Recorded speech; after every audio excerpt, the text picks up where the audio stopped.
বিসমিল্লাহির রহমানির রহিম। প্রিয় ভিউয়ার্স, আসসালামু আলাইকুম। প্রাইমারি শিক্ষক নিয়োগ ২০২০ এর বাংলা তৃতীয় পর্বে থাকবে আজকে ২৫টি প্রশ্ন। এখন ২৫টি প্রশ্নের আলোচনা। প্রশ্ন নম্বর ১, কর্তৃকারকে শূন্য বিভক্তির উদাহরণ কোনটি? ক, ছাগলে কিনা খায়। খ, টাকায় টাকা আনে। গ, আরিফ বই পড়ে। ঘ, ডাক্তার ডাকো। সঠিক উত্তর হবে আরিফ বই পড়ে। ২, কর্মধারয় সমাসের উদাহরণ। ক, দুর্ভিক্ষ, ভিক্ষার অভাব। খ, নীলকণ্ঠ, নীলকণ্ঠ যার। গ, দম্পতি, জায়া ও পতি। ঘ, একাদশ, একের অধিক ১০। সঠিক উত্তর হবে একাদশ, একের অধিক ১০। ৩ নম্বর প্রশ্ন, শিষ্টাচার এর সমার্থক শব্দ কোনটি? ক, সততা। খ, নিষ্ঠা। গ, সদাচার। ঘ, সংযম। সঠিক উত্তর হবে সদাচার। ৪, সাতনরীহার কাব্যগ্রন্থটি কোন কবির রচনা? ক, আব্দুল মান্নান সৈয়দ। খ, আবু জাফর ওবায়দুল্লাহ। গ, বিলাল চৌধুরী। ঘ, নির্মলেন্দু গুণ। সঠিক উত্তর হবে আবু জাফর ওবায়দুল্লাহ। ৫, ২৩ নম্বর তৈলচিত্র উপন্যাসটি কার রচনা? ক, স্বর্ণকুমারী দেবী। খ, জরাসন্ধ। গ, হুমায়ুন আহমেদ। ঘ, আলাউদ্দিন আল আজাদ। সঠিক উত্তর হবে আলাউদ্দিন আল আজাদ। ৬, বিজয়া নাটকটির রচয়িতা কে? ক, শরৎচন্দ্র চট্টোপাধ্যায়। খ, রবীন্দ্রনাথ ঠাকুর। গ,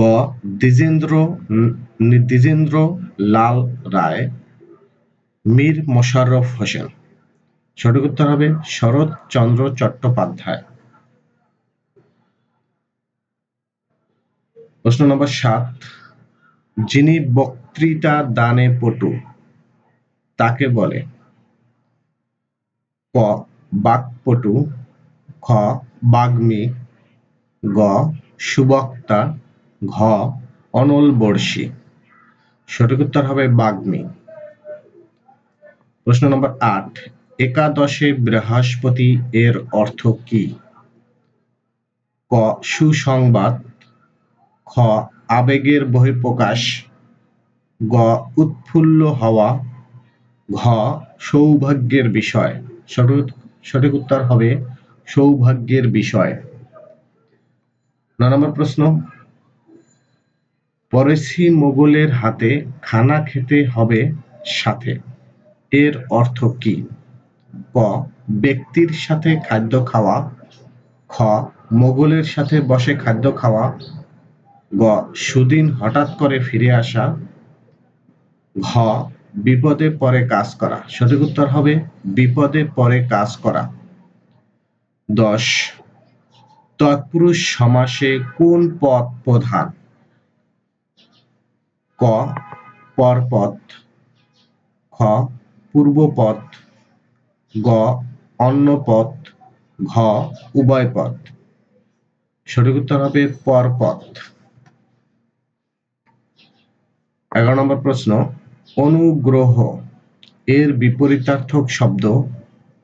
ক, নিগ্রহ। খ, দয়া। গ, বিগ্রহ। গ, প্রগৃহ। সঠিক উত্তর হবে নিগ্রহ। ১২, আজ রবিবার নাটকটির রচয়িতা কে? ক, জিয়া হায়দার। খ, মাসুম রেজা। গ, মামুনুর রশিদ। ঘ, হুমায়ুন আহমেদ। সঠিক উত্তর হবে হুমায়ুন আহমেদ। এরপর ১৩ নম্বর প্রশ্ন, প্রাচীনতম বাঙালি মুসলমান কবি কে? ক, আলাওল, খ সৈয়দ সুলতান, গ মুহাম্মদ খান, খ শাহ মুহাম্মদ সগীর। সঠিক উত্তর হবে শাহ মুহাম্মদ সগীর। 14, বাংলা ভাষায় প্রথম সাময়িক পত্র কোনটি? ক দিগদর্শন, খ সংবাদ প্রভাকর, গ তত্ত্ববোধিনী, ঘ বঙ্গদর্শন। সঠিক উত্তর হবে দিগদর্শন। 15, রবীন্দ্রনাথ ঠাকুরের ছদ্মনাম হলো? ক পরশুরাম, খ নীল লোহিত, গ বানু সিংহ ঠাকুর, ঘ গাজী মিয়া। সঠিক উত্তর হবে ভানু সিংহ ঠাকুর।